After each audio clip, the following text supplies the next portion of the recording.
Bonjour à tous et à toutes et bienvenue à notre rendez-vous quotidien consacré à la méditation de la parole de Dieu.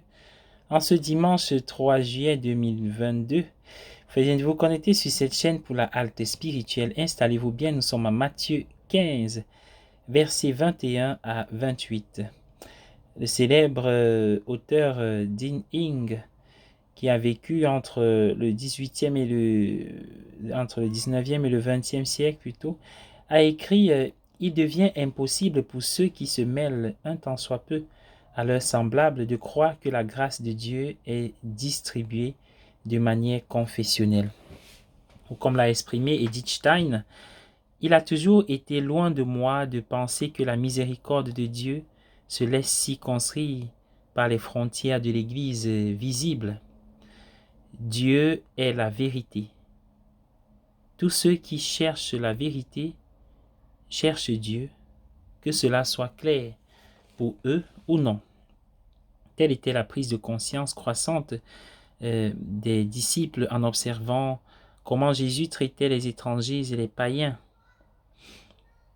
Oui, bien-aimés du Seigneur, Jésus a fait l'éloge de la foi des étrangers et des païens.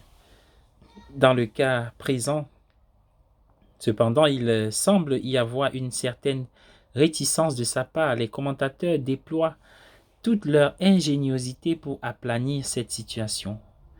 Voici quelques-uns des arguments qu'ils avancent.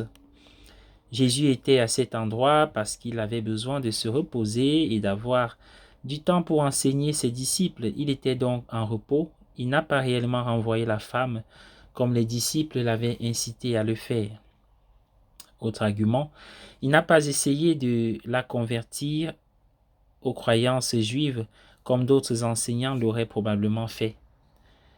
Dans le récit plus doux de Marc, il a dit que les enfants d'Israël devraient être nourris en premier. Sa référence aux chiens n'était peut-être pas la rébuffade raciale qu'elle semble être, mais une référence aux chiens de compagnie des enfants, dont les besoins seraient secondaires par rapport à ceux des enfants. Un autre argument, il a peut-être voulu montrer sa réticence afin de se distinguer des nombreux magiciens errants qui n'étaient que trop disposés à effectuer des guérisons pour la gloire ou la récompense financière. Et enfin, saint Augustin dit, la femme a été ignorée non pas pour que la miséricorde soit refusée, mais pour que le désir soit attisé. Non seulement pour que le désir soit attisé, mais pour que l'humilité soit louée. Bonne journée à tous. Bon dimanche. Soyez bénis.